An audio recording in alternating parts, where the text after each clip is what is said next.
Action hero విశాల్కు అసలు ఏమైంది? విశాల్ పేరు ఎప్పుడు వార్తల్లో వినిపిస్తూనే ఉంటుంది. ఈ స్టార్ హీరో ఎక్కువగా షూటింగ్స్లో గాయపడుతూ వార్తల్లో నిలుస్తూ ఉంటాడు. ఇప్పటికే పలుసార్లు విశాల్ షూటింగ్లో గాయపడ్డాడు. అంతేకాదు విశాల్ ఆరోగ్యంపై కూడా ఇండస్ట్రీలో ఎన్నో రకాల వార్తలు వినిపిస్తూ ఉంటాయి. తాజాగా విశాల్ ఓ కార్యక్రమంలో స్పృహ తప్పి పడిపోయాడు.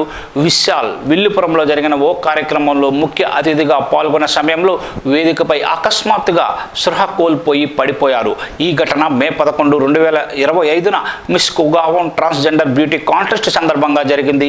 విశాల్ స్పృహ తప్పడంతో వెంటనే సమీపంలోని ఆసుపత్రికి తరలించారు. అక్కడ ప్రాథమిక చికిత్స అందించిన ఆ తర్వాత ఆయన కోలుకున్నారు. తమిళ మీడియా ప్రకారం ఆహారం సరిగా తీసుకోకపోవడం వల్ల ఈ ఘటన జరిగి ఉండవచ్చని, అరగంట విశ్రాంతి తర్వాత విశాల్ మళ్ళీ కార్యక్రమంలో పాల్గొన్నారని అంటున్నారు. అయితే విశాల్ ఆరోగ్యంపై ఆయన మేనేజర్ హరి క్లారిటీ అయితే ఇచ్చే ప్రయత్నం చేశారు. ఈ మధ్యాహ్నం విశాల్ ఆహారం తీసుకోలేదని, జ్యూస్ మాత్రమే తాగాడని, అందుకే ఆయన స్పృహ కోల్పోయారని హరి తెలిపాడు.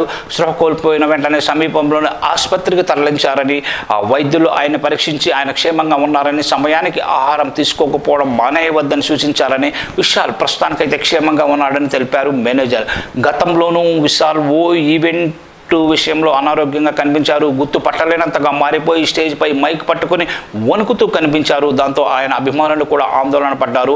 అయితే ఆ సమయంలో విశాల్ తీవ్ర జ్వరంతో ఉన్నాడని, అందువల్లే ఆయన అలా నీరసంగా వణుకుతూ కనిపించారని ఆయన టీం అయితే క్లారిటీ ఇచ్చింది.